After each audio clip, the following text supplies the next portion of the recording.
তত্ত্বজা গ্রামের আতপ চাউল।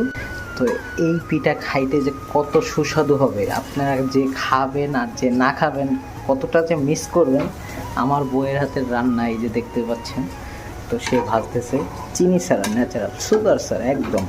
ডায়াবেটিস যাদের আছে তারাও খেতে পারবে, আর যাদের ডায়াবেটিস নেই তারাও খেতে পারবে, তারা সুস্থ থাকবে।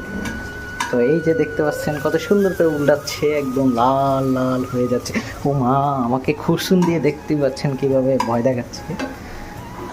আটা ময়দা দিয়ে যদি এটা আমরা তৈরি করতাম তাহলে এটাতে শরীরের জন্য খুবই ক্ষতিকর।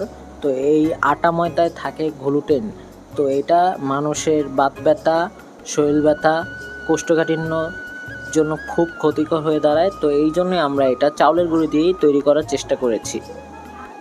তো এই হয়ে গেল আমাদের সুস্বাদু খাবার, কত সুন্দরই দেখতে পাচ্ছেন। তো আমার বউয়ের হাতের রান্না। আমরা আজকে নেচারিস থেকে এই গুঁড়িগুলি অর্ডার করেছি।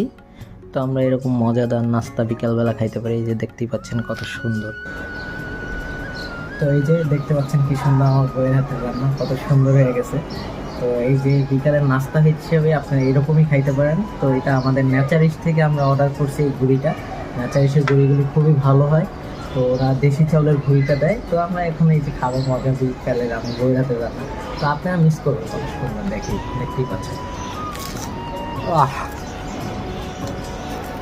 মুখে দিলে মনে হইতেছে মানে সেই আভিসাত, মানে গ্রামের, মানে আমি চলে গেছি সেই গ্রামে বসে আমরা নানি দাদা যারা বানায় দিত তাদেরটা মনে পড়লো যে এত স্বাদ।